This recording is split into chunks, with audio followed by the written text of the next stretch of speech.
Well, as summer heats up aboard Boogaboo, the unfortunate and unpleasant smells of a failing holding tank have once again returned.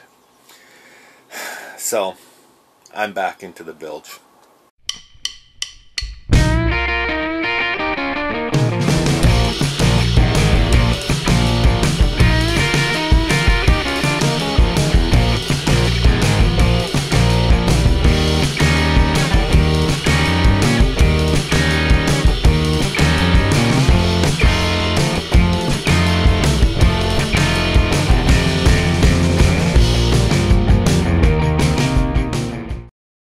Yeah, so here I am down back in the bilge of Boogaboo, having another look at our poop tank, our holding tank.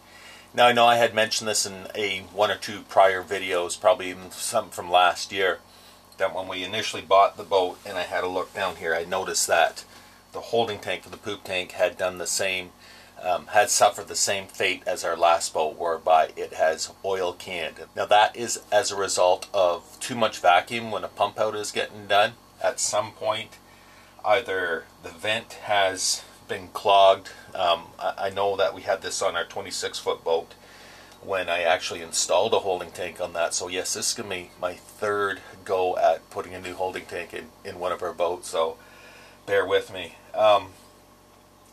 Yeah, what happened there is that the vent, where it went out the side of the boat, it was full because there had been a hornet, I guess, had built a nest in there, and so it was all full of dirt, you know, like a mud nest, and so that vent was no longer venting, was it? So what happens here in a boat like this, or say what happens here in a situation like this, is if the vent is clogged or there's suddenly too much vacuum on the pump, when the holding tank is being pumped out, it sucks in the whole tank and it just goes like that. So that is what has happened here, and the result of that is that there's a crack at the top of the tank, same thing we had on the last boat, and also it puts strain on the fittings, both the in and the out of the tank. And I can't see quite down into there, but it looks like the upper is where, you know, all the poop and everything actually runs into the tank. It looks like it's loose already, as well as where the sensors and everything goes into the top of the tank. That's all loose, and that's crap, and that's just going to be eliminated totally anyways with the new tank.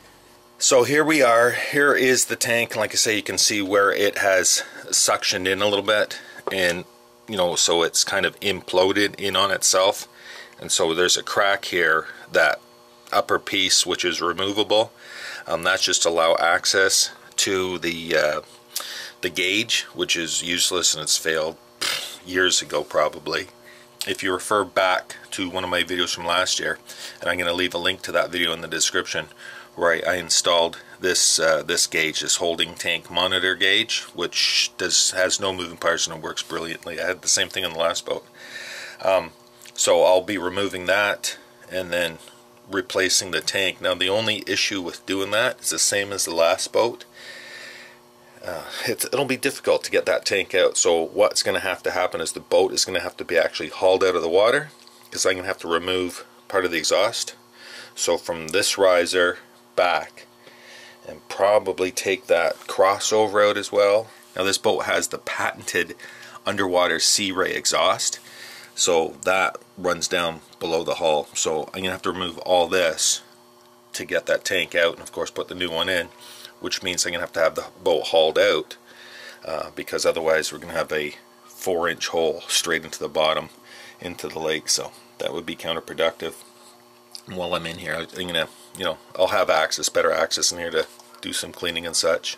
So today's real simple task is just to measure the holding tank, see what we have here, see how much room I have. I'm sure I'll be able to get that tank out and get another one in. I may have to take out the hot water heater, at least maybe move it a little bit forward, just to have a little bit more access.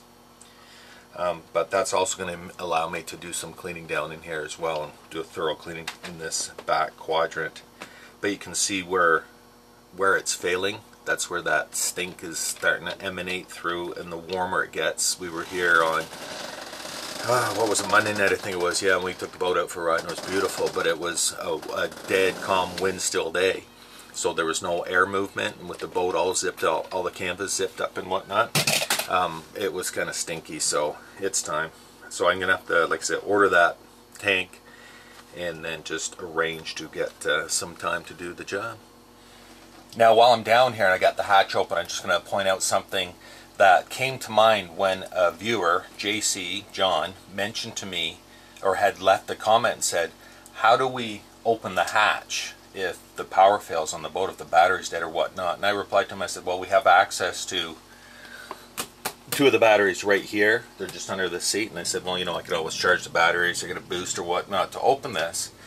And I left it at that. But when I was doing some Uber cleaning down here before I replaced the carpet, before I put the carpets back down in the cockpit and wiping things down, it came to mind because there is a screw-in piece here which is accessible from the top down.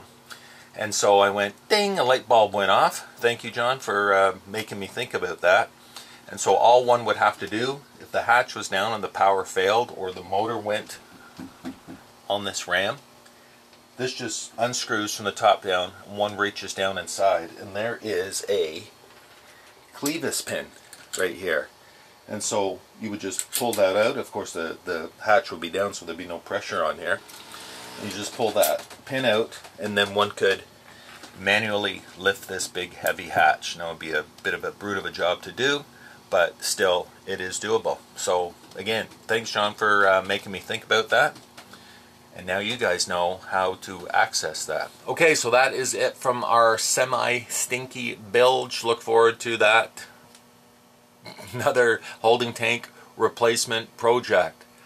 Look in the description. I will leave you links to the 4-part series that I did on Boogaboo 4, where I replaced the holding tank, the vent, and blah, blah, blah, blah, blah. And that was a major job. So if you're interested in seeing how that went, you can have a look at that, as well as my duckbill valve replacement video for here, as well as the holding tank monitor gauge system that I put up. So that's going to be 4, 5, 6 videos altogether, and anything else I can think of. So remember, always please read the description of all my videos. There's lots and lots of information, more than my lots and lots of talking that I always do in my videos too. So I'm here to teach, my friends, and I hope you're here to learn as well, along with the beautiful boating shots too that I get.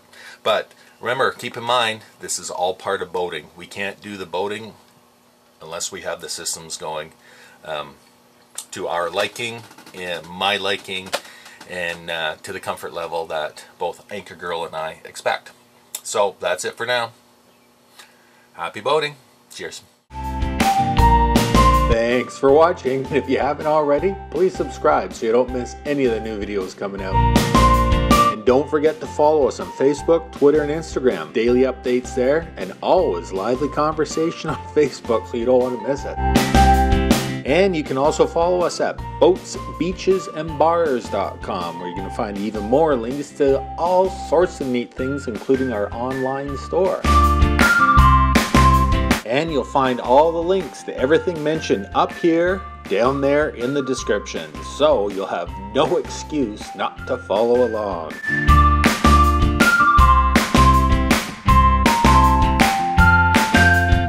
Thanks again, and we'll see you soon.